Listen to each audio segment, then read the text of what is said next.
Newton के laws की बात करेंगे तो न्यूटन ने अपने 3 लॉ दिए थे, है ना। पहला लॉ उनका ओरिजिनल लॉ नहीं था, वो लॉ ऑफ इनर्शिया था जो गलीलियो गलीली ने दिया था।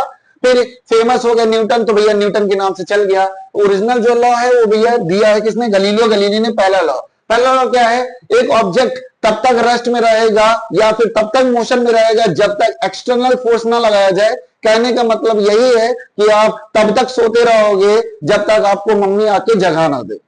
ये सिंपल सा लॉ है।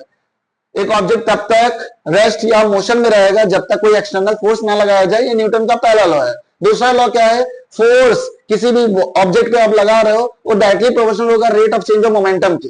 मतलब अगर आप इसको भगाना चाहते हो इस मार्को को किसी स्पीड से, तो आप इस पर कितना फोर्स लगा रहे हो, ये न्यूटन का सेकंड लॉ है।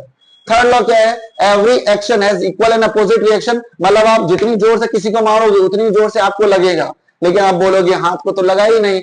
लगता दोनों को है, गाल पे भी लगा हाथ पे भी लगा, लेकिन गाल पे जो टिश्यू है वो सॉफ्ट है, हाथ का जो टिश्यूज है या मसल्स है वो स्ट्रॉन्ग है, हड्डी ज्यादा है, तो इसको उतना फील नहीं हुआ। लगा दोनों को बराबर है, लगा दोनों को बराबर है।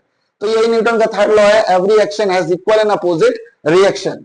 तो ये बातें आपको याद रखनी है, न्यूटन के 3 लॉ हैं।